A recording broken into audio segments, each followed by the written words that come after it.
Hey, welcome back again, everyone, to youtube.com/Ryan's Vedic Astrology.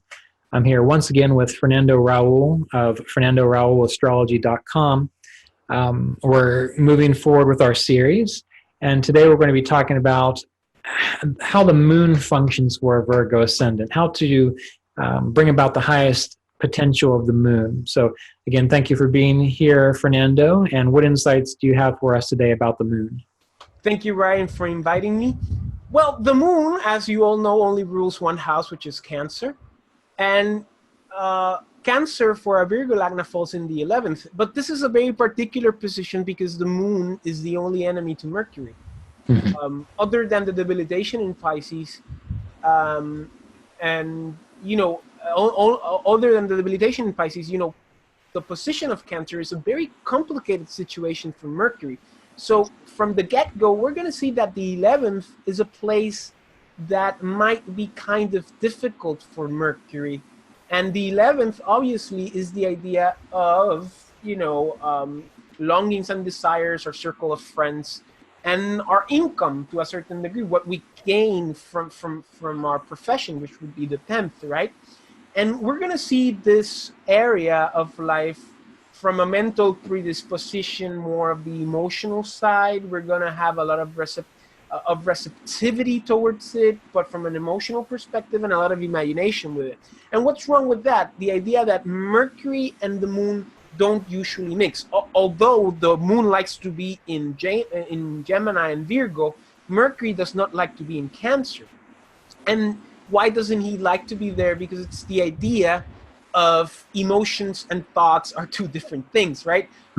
When you get Mercury in Cancer, I imagine, Frankenstein, the idea of the scientist, not the monster, or you kind of get the idea of the student who is just going nuts with all the pressure from studying in the university, or you kind of get the idea of somebody who has no control over their emotions, like an actor losing himself in a part for a movie or a theater role.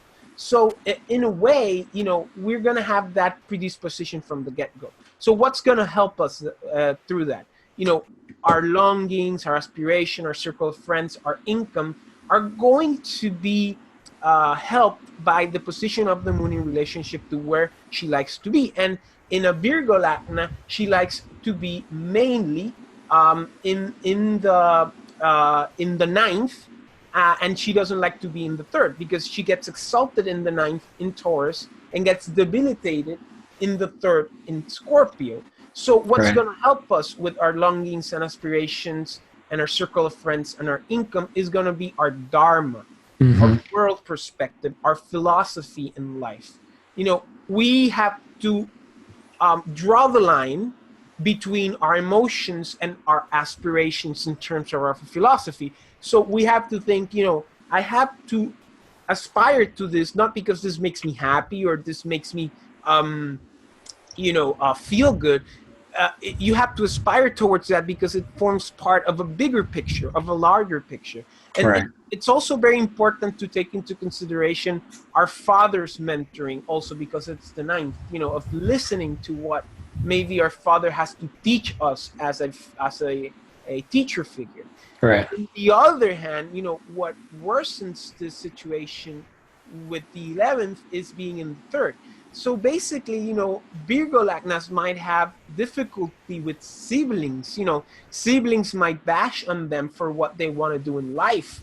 And at the same time, courage is something that sometimes takes a different course that we're meant to by doing things that we're probably not supposed to do, that come into confrontation with our aspirations and our longings and even our circle of friends. And maybe even short trips are some things that that damage this 11th house instinct. So we have to be very, very careful with this, because if we get Mercury in a bad situation and the moon in a bad situation in a Virgo Lagna chart, we're going to have problems with the 11th without a doubt.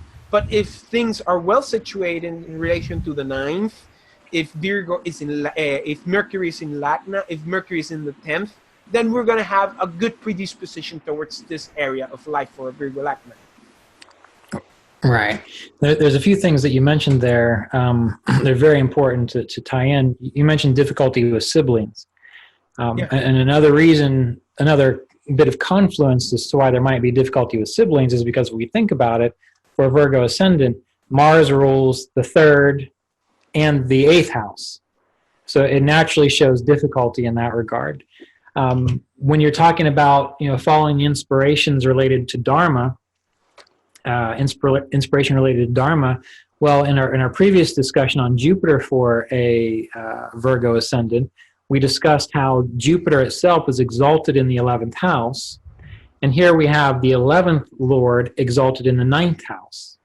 So the 11th exalted in the 9th house, which is one of those reasons why it shows that a Virgo ascendant who is maybe working for or functioning with or dedicated to an organization or a network promoted to somehow or trying to promote the greater good in society, that this is one of those things that can give that sometimes dour or too meticulous or too focused Virgo a sense of purpose that really makes them happy, that really makes them feel like they do have purpose and they can contribute to the world.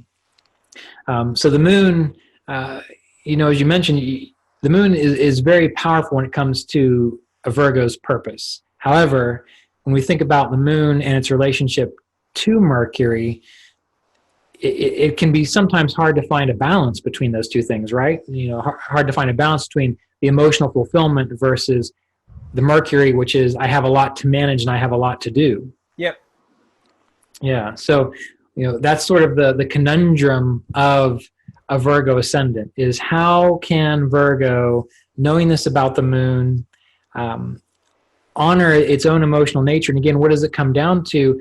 It's going to find that sense of emotional fulfillment through purpose towards supporting the good of others or supporting the good of culture or essentially supporting the good of the whole. It's almost like I can imagine Virgo is like the worker ant who is happiest when the worker ant is in the colony, not necessarily drawing too much attention to itself, but is playing its specific role such that whole colony can thrive and flourish. Definitely. And once again, how do you know if you're doing it the right way or you are going down the path where you have difficulty? You have to remember that a good Mercury is a Mercury, and here we're talking about the Lagna, the Lagna Lord, is a Mercury that is able to draw boundaries, that is able to do good research, to organize himself. It's a Mercury who knows, where relationships starts, where they end in terms of friendships.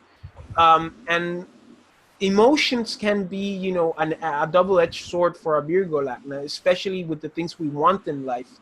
So we have to keep ourselves wary of that emotional impulse. You have to be really, really aware that what you want in life has to form part of a larger picture, of a larger perspective, of a philosophical outlook that gives meaning to what you want to do. Right.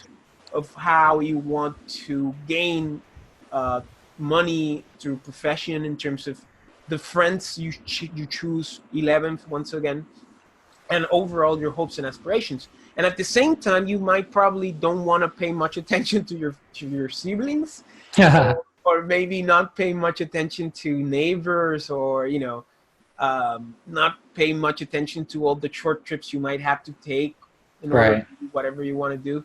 And, or another way to look at that would be, having the moon debilitate in the third house, but yet exalted in the 9th house, and the third house being, in a sense, connections to friends on a greater level. Maybe it's more like you don't try to seek out friends with similar kind of personal hobbies or interests. You focus on your Dharma and your purpose, and then you actually find your friends. Exactly. That's a great way to put it. Beautiful. Yeah. So, all right. Well, good. I think that summarizes a pretty healthy body of quick knowledge about Mercury, or I should say Virgo related to the moon. So how about we just go ahead and move on to the Sun and Virgo ascendant. You lead the way, sir. All right. Here we go. We'll start up in just a second.